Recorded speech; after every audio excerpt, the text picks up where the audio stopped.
ఇంటిని load bearing walls పద్ధతిలో కట్టుకోవాలా లేదా ఫ్రేమ్డ్ స్ట్రక్చర్ పద్ధతిలో కట్టుకోవాలా అని కన్ఫ్యూజన్ లో ఉన్నారా? ఈ కన్ఫ్యూజన్ పోవాలి అని అంటే మీకు 5 విషయాలు తెలిసి ఉండాలండి. అసలు లోడ్ బేరింగ్ వాల్స్ అంటే ఏంటి, ఫ్రేమ్డ్ స్ట్రక్చర్ అంటే ఏంటో ఫస్ట్ తెలుసుకుందాము.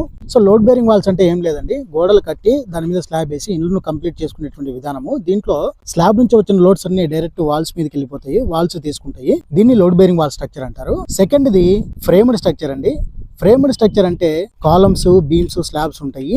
స్లాబ్ నుంచి వచ్చిన లోడ్స్ బీమ్స్ నుంచి కాలమ్స్ నుంచి ఫౌండేషన్ కు లోడ్స్ ట్రాన్స్ఫర్ అవుతాయి.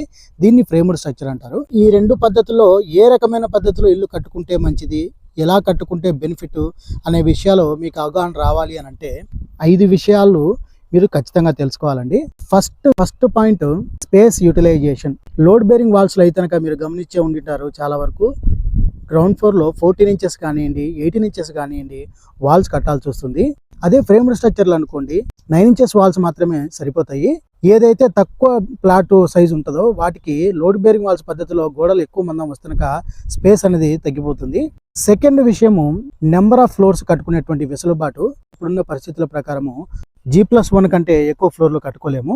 అదే ఫ్రేమ్డ్ స్ట్రక్చర్లో మల్టీ స్టోరీడ్ కట్టుకునే దానికి అవకాశం ఉంటుంది. మూడోది time period. Load bearing walls పద్ధతికి ఫ్రేమ్డ్ స్ట్రక్చర్కు టైం కొంచెం వేరియేషన్ ఉంటుంది.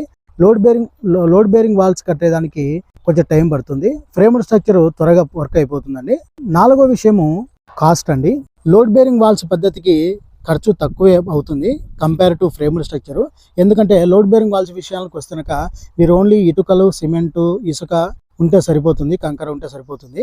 అదే మీకు ఫ్రేమ్డ్ స్ట్రక్చర్లోకి వస్తే మాత్రము అక్కడ దీంట్లోకి స్టీల్ కూడా యాడ్ అవుతుంది. సో అవన్నీ కొనాలన్నమాట. ఇక ఫిఫ్త్ అండ్ మెయిన్ ఇంపార్టెంట్, మార్పులు చేర్పులు ఏవైనా చేసుకోవాలి అని అంటే లోడ్ బేరింగ్ వాల్స్ పద్ధతిలో కుదరదండి. అదే ఫ్రేమ్డ్ స్ట్రక్చర్ అయిన అనుకోండి, మీరు స్లాబ్ ఉంటుంది, ఎక్కడ అంటే అక్కడ గోడలు కట్టుకునే దానికి అవకాశం ఉంటుంది. సో ఈ 5 పాయింట్లు మీరు గమనించి ఏ పద్ధతి మీకు సూటబుల్ అవుతుందో దాని ప్రకారం ఇల్లు నిర్మించుకోండి. చూసారు కదండి వీడియోకి మీకు నచ్చినట్లయితే కనుక ప్లీజ్ లైక్ చేయండి, షేర్ చేయండి. ఇంకా సబ్స్క్రైబ్ చేసుకోకపోతే ఇప్పుడే మన ఛానల్ని సబ్స్క్రైబ్ చేసుకోండి. Thank you.